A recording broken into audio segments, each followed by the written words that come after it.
Hi hello friends. చాలా రోజులు wait చేయించి నవంబర్ 10న థియేటర్లో రిలీజ్ అయిన అలా నన్ను చేరి అనే సినిమాని ఎవరూ పెద్దగా పట్టించుకోలేదు. ఇప్పుడు ఈ సినిమా అమెజాన్ ప్రైమ్ వీడియోలో స్ట్రీమింగ్ అవుతుంది.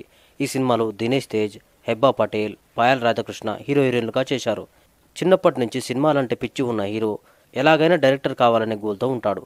ఇంకో పక్క హీరోయిన్తో ప్రేమలో పడతాడు. హీరోతో ప్రేమలో ఉందని తెలుసుకున్న హీరోయిన్ తల్లిదండ్రులు బలవంతంగా పెళ్లి చేయడానికి చూస్తారు. అయినా కానీ హీరో తన డ్రీమ్ కోసం అన్ని వదిలేసి హైదరాబాద్కు వెళ్తాడు. మరి హైదరాబాద్కు వెళ్ళిన హీరో ఎలాంటి ఇబ్బందులు ఎదుర్కొన్నాడు, చివరకు డైరెక్టర్ అయ్యాడా లేదా అనేదే ఈ సినిమా కథ. ఇక ఓవరాల్గా ఈ సినిమా గురించి చెప్పాలంటే విలేజ్ అండ్ సిటీ కల్చరల్ ప్రేమను కొత్తగా చూపించేందుకు ప్రయత్నించాడు డైరెక్టర్. ఫస్ట్ హాఫ్ చక్కగా డీల్ చేసిన డైరెక్టర్ సెకండ్ హాఫ్లో కొంత కన్ఫ్యూజ్ అయ్యాడనిపించింది. రొటీన్ అంశాలు, రెగ్యులర్ స్క్రీన్ ప్లే కారణంగా కొంత సాగదీసినట్టు అనిపిస్తుంది.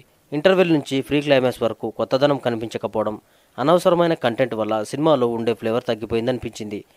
ఇక క్లైమాక్స్ను ముగించిన విధానం ఫీల్ గుడ్గా ఉంటుంది. ఇక నటనట్ల విషయానికి వస్తే దినేష్ తేజ్ ఈ సినిమా పూర్తి భారాన్ని తన భుజాలపై మోసాడని చెప్పవచ్చు. నటన పరంగా చాలా మెచ్యూరిటీ కనిపించింది. డ్యాన్సులు, ఎమోషనల్ ఫైట్ సీన్లలో బాగానే చేశాడు. ఇక పాయల్ రాధాకృష్ణ కూడా తన పాత్రలో ఒదిగిపోయింది. రొమాంటిక్ సీన్లలో మంచి కెమిస్ట్రీ పండించింది. సెకండ్ హాఫ్లో హెబ్బా పటేల్ గ్లామర్తో ఈ సినిమా మంచి జోస్తో నడిచేలా చేసింది. దినేష్ తేజ్, చమక్ చంద్ర, ఝాన్సీ తమ పాత్రలకు న్యాయం చేశారు. ఇక అండ్రూ అందించిన సినిమాటోగ్రఫీ ప్రతి ఫ్రేమ్ను రిచ్గా మార్చింది. అలాగే చంద్రబోస్ అందించిన మ్యూజిక్ ప్రతి సీన్ని ఎమోషనల్గా మార్చింది. ఇక ఎడిటింగ్ విషయానికి వస్తే సెకండ్ హాఫ్లో కొన్ని సీన్లు ఇంకా బాగా ఎడిట్ చేస్తే బాగుండనిపించింది.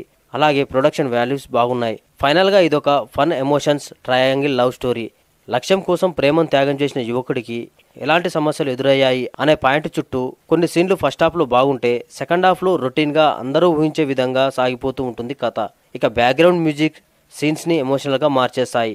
ఇది ఒక యూత్ఫుల్ ఎంటర్టైనర్. లవ్ స్టోరీలను ఇష్టపడే వారికి ఈ సినిమా ఖచ్చితంగా నచ్చుతుంది. ఈ రివ్యూ కనుక మీకు నచ్చినట్టయితే లైక్ చేయండి. ఇంకా ఇలాంటి మూవీ రివ్యూస్ కోసం ఈ ఛానల్ని ఇప్పుడే సబ్స్క్రైబ్ చేయండి. Thank you for watching.